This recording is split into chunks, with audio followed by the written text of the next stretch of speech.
தொலைக்காட்சியில் இருக்குல்ல, இது வேற கொண்டு வந்து இன்ட்ரடியூஸ் பண்ணுங்க ஒவ்வொன்றா. அது என்ன இல்லாததெல்லாம் புதிய புதிய சடங்குகள்லாம் இன்னைக்கு பார்த்துட்டாங்கன்னா, நம்ம பெண்கள் சீரியல்ல பார்த்துட்டா நாளைக்கு நம்ம வீட்லயே அதை செஞ்சிடலாம். சுமங்கலி பூஜை, புருஷன் நீண்ட காலம், நீ சுமங்கலியா இருக்குன்னா புருஷன் நீண்ட காலம் வாழணும்.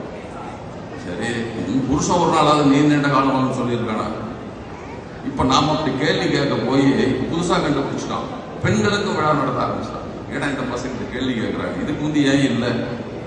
கேள்வி வருகிற போது தங்களை மாற்றிக் கொள்ளுகிறார்கள்.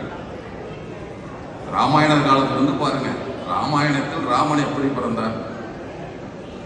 ஒரிஜினல் ராமாயணம், டூப் ராமாயணம் நம்ம கம்பனது. ஒரிஜினல் ராமாயணம் வால்மீகி ராமாயணம். வால்மீகி ராமாயணத்தில் 60,000 வருஷம் வாழ்ந்தவனுக்கு 59,950 வருஷம் வரைக்கும் குழந்தை பிறக்கல. முதுமை காலத்திலேயே குழந்தை பிறந்திருக்கும். அதுக்கான ஒரு யாகம் செய்கிறார்.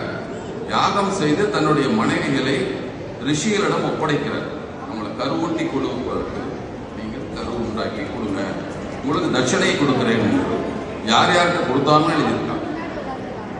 போதா அத்துவரியும் இப்படிலாம் இவங்களுக்குலாம் கொடுத்து அவங்க கரு உண்டாக்கி கொடுத்ததுனால தட்சணை கொடுத்ததாக இருக்கு ராமாயணத்தில்.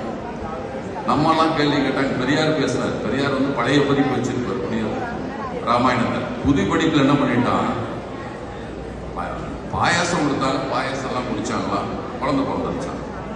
பெரியார் கிட்டே டூப்பாது சரியா விடுங்கடா, வாயில குடிச்சா இறைப்பைக்கு போகுமா கருப்பைக்கு போகுமா, இன்னும் குழந்தை பிறந்துருவோம் அவனுக்கு வாயில குடிச்சாங்க என்றெல்லாம் கேள்வி கேட்பதை போல இப்ப சிலவற்றை மாற்றிக்கொண்டு வருகிறார்களே தவிர உண்மையில் நாம் எளிவானவர்கள், நமக்கு திருமணம் செய்கிற யோகியாற்றவர்கள்.